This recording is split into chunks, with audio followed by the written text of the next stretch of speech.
This is why we are here for system change. Yesterday was a satyagraha. It was a peaceful protest of citizens showing its dissent towards the government which does not want to listen to its people. Why was there a reason for a satyagraha? We all know the issues in this country. Our president, in the midst of knowing, being fully aware that majority of the citizens are unhappy and do not want money to be spent on an extravagant Independence Day celebration, a simple religious celebration would have been fine. Still continued to go on that path. He even said, if we do not have something like this, it might not be good for Sri Lanka. It might not look good to the world. We are a bankrupt country. We are not paying our creditors. We are not settling loan payments. We citizens are receiving fuel for the last 6 months on a quota basis. The entire country, except Colombo, goes through a power cut. The power cut which was not even cancelled for the A-level students sitting for their exam. Hospitals are without medicine. Doctors are writing out chits and asking people to get medicine from outside. It is in this backdrop that the citizens organized this satyagraha. But the government did all they can yesterday to prevent it. What is this? What is the meaning of this? On the day of independence of Sri Lanka, if the citizens are unable to go to Independence Square, if the citizens of Sri Lanka are unable to go, are prevented from going to Galle Face, what is the point of this independence? 75 years later, after the British, what are we celebrating? We are a bankrupt country. We live in a world where leaders of New Zealand retire at 41.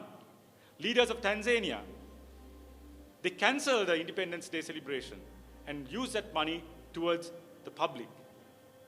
But in Sri Lanka, we have leaders who are 73, 75, 80. They bring laws saying that government servants need to retire by the time they are 60. But they can continue 73, 75, 78. So you heard everyone speaking here about what really happened yesterday. So you don't need to hear that from me. But I would like to address and speak to the middle class of Sri Lanka. The middle class of Sri Lanka who said, let's give Ranil a chance. The middle class of Sri Lanka who said, who else can run Sri Lanka other than Ranil? 6 months later, are you happy? 6 months later, I'm asking you to use your voice. Don't show apathy. Don't look away. This is not my problem. This is someone else's problem. I'm okay. I'll think of my family. I can survive. Stop thinking like this. That at least now, we need to unite for a better Sri Lanka. Thank you.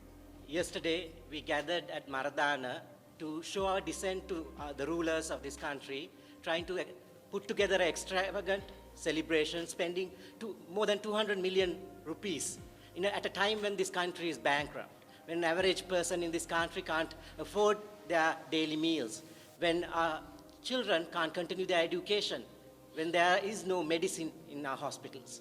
200 million wasted. What for? For the ego of one man, Ranil Wickremesinghe, for the survival and continuation of the power of a family, the Rajapaksa family and their cronies. We as citizens of this country have the right to express our dissent.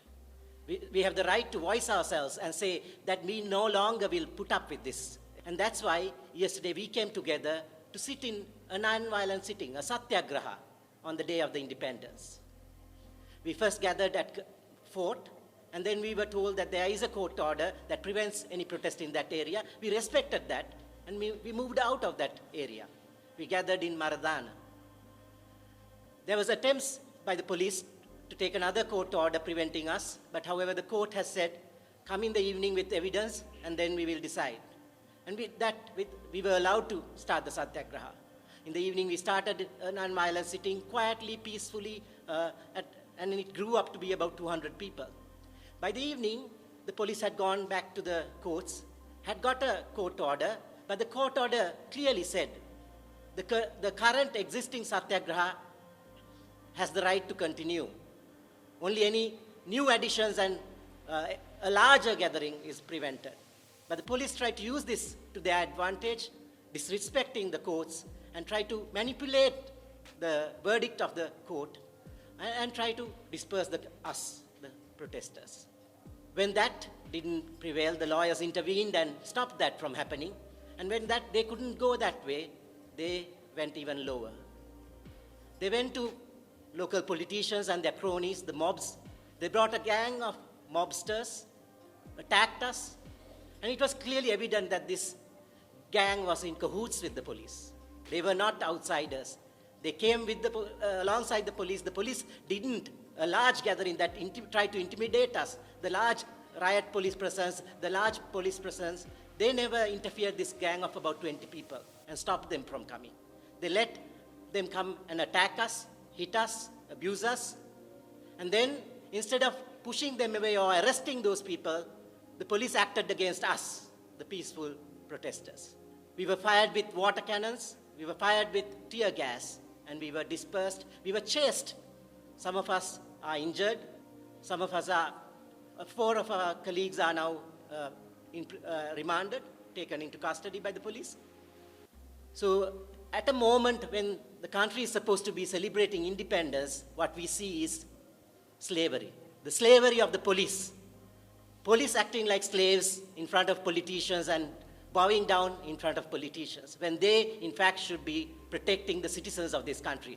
We remind the police that that's their role, and they need to protect the citizens and not be begging in front of politicians. This only strengthens our resolve. We will continue to agitate and stand for our rights and voice ourselves, and we will continue our protest to bring power back to the people.